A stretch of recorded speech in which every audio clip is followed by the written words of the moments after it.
కాంగ్రెస్ ప్రభుత్వం అధికారంలోకి వచ్చి ఏడాది గడుస్తున్న నేపథ్యంలో ప్రభుత్వం చేస్తున్న అభివృద్ధి సంక్షేమ పథకాలను ప్రజల్లోకి తీసుకెళ్లేందుకు ముఖ్యమంత్రి రేవంత్ రెడ్డి ప్రతిష్టాత్మకంగా చేపట్టిన ప్రజాపాలన విజయోత్సవాలు శనివారం నిజాంపేట మండలంలోని జడ్చెరువు తండా రాంపూర్ నార్లపూర్ గ్రామాల్లో తెలంగాణ సాంస్కృతిక కళాకారుల ఆధ్వర్యంలో ఆటపాట మాట ద్వారా అభివృద్ధి సంక్షేమ పథకాలను ప్రజలకు వివరించారు.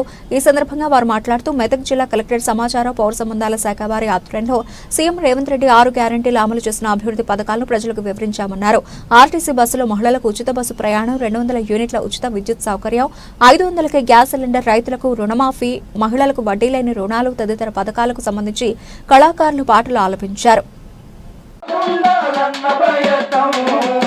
మహిళలు బాగుండాలన్న ప్రయత్నం మహిళలు ప్రజాపాలనై కాసే వెన్నెలా మంచి రోజులు పైసలతో పని లేదు ఇంకా ఆధారు కార్డు ఆధారముతోని నీ దారి వెళ్ళినా ఏ పట్నం వెళ్ళినా పైసలతో ఆదేశాల మేరకు తెలంగాణ సాంస్కృతిక సారథి మరి సమాచార పౌర సంబంధాల శాఖ ఆధ్వర్యంలో మరి మెదక్ జిల్లా నుంచి మరి ఇక్కడ మన నిజాంపేట మండలానికి రావడం జరిగింది.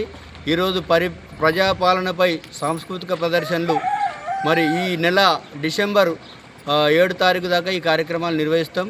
ఎందుకంటే ప్రజలకు సంక్షేమ ఫలాలు అందాలని చెప్పేసి గవర్నమెంట్ చేపడుతున్నటువంటి ప్రతిష్టాత్మకమైనటువంటి సంక్షేమ ఫలాలు 6 గ్యారెంటీలు అమలు చేస్తున్నటువంటి ప్రభుత్వం ఏడాది సంబరాలు చేయాలనే ఉద్దేశంతో ప్రతి పల్లెకు కూడా తెలంగాణ సాంస్కృతిక సారథి కళాకారులతో ఆట పాట మరి అదేవిధంగా 2 లక్షల రుణమాఫీ ఏకకాలంలో చేసింది. అదేవిధంగా 500కు గ్యాస్ సిలిండర్లనే అందిస్తూ పోతుంది. కాబట్టి